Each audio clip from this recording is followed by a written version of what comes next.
le ministère de la Défense a organisé la cérémonie officielle de lancement de l'enrôlement du personnel de FEMA dans le système intégré de gestion du personnel de la Défense. C'était sous la présidence du colonel Sadio Camara, en présence de l'inspecteur général des armées, le général de brigade Oumar Diarra, du directeur de la DIRPA, le colonel Souleymane Dembélé, du directeur des finances et du matériel, du directeur des ressources humaines des armées, des partenaires financiers et techniques du Mali et des amis du Mali, le vendredi 10 décembre 2021. Fini les suspicions, les accusations fondées ou non dans la gestion de notre armée. Un projet de 283 millions de FCFA a vu le jour, lequel prend en compte tous les aspects liés à la gestion des ressources humaines de l'armée malienne. Il s'agit d'un projet initié par le département de la Défense, monté par nos cadres de l'armée eux-mêmes. Le ministre Sadio Camara, en s'adressant à l'auditoire, a tenu à rappeler ce texte essentiel, quasi religieux pour l'armée, à savoir, la discipline fait la force principale des armées.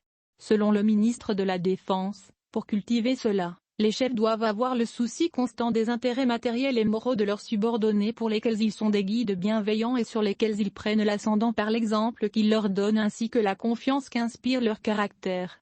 Pour le ministre, notre armée n'est constituée ni de robots, ni d'avions, ni de véhicules, ni même d'armes, mais d'hommes et de femmes qui constituent notre ressource la plus précieuse et qui méritent à ce titre d'être bien gérés. Il a fait savoir que ces hommes et ces femmes observent bien la hiérarchie qui doit donner l'exemple.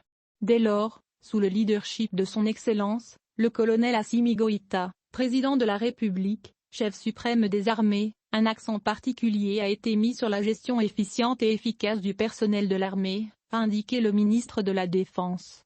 C'est pourquoi, à ses dires, son département a pris l'initiative de concevoir ce système intégré de gestion du personnel de défense, SINCD. Il dira que cela ne diminue à rien l'importance des processus antérieurs et des tentatives malheureusement inachevées avec nos partenaires comme le Canada et l'Union européenne. Au contraire, a-t-il fait remarquer, l'armée va considérer des projets pilotes, des précurseurs qui leur ont ouvert la voie et qui les ont permis le succès. Il a remercié les partenaires techniques et financiers du Mali, les amis du Mali, qui ne cessent d'appuyer la réforme des FEMA. Ce système, va-t-il expliquer, donne les moyens d'une gestion transparente, car il permettra un meilleur suivi et une meilleure planification des effectifs, la maîtrise des informations pertinentes relatives aux positions statutaires des militaires, des flux de mobilité, des départs à la retraite, l'évolution de la masse salariale. Ceci pourrait encore engendrer des économies substantielles pour le trésor public, économies qui ne seront pas trop pour aider à l'effort de stabilisation de notre pays, a indiqué le ministre de la Défense. Cependant, il dira que le système n'est pas une fin en soi. Il s'agit pour lui, d'un processus fastidieux et imparfait où à partir de sa mise en œuvre, l'on peut découvrir des erreurs, les bugs informatiques, des oublis. Aussi, des mauvaises manipulations, des tentatives de fraude condamnables sont possibles, a-t-il indiqué.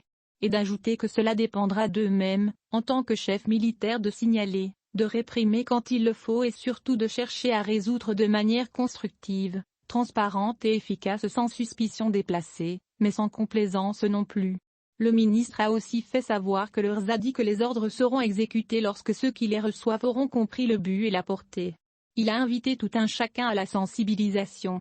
Le directeur des ressources humaines, des armées, le colonel Mohamed Ly quant à lui, a expliqué les deux phases de l'opérationnalisation du SINCD. Une première phase est axée sur la réalisation du système, la réalisation et la configuration de l'infrastructure matérielle, la réalisation des kits d'enrôlement et la configuration des nœuds d'accès. La deuxième phase vise à augmenter le nombre d'utilisateurs par l'acquisition de matériel complémentaire. Il a fait savoir que le déploiement du SINCD se fera de façon progressive et l'enrôlement s'étendra sur une durée de 7 mois.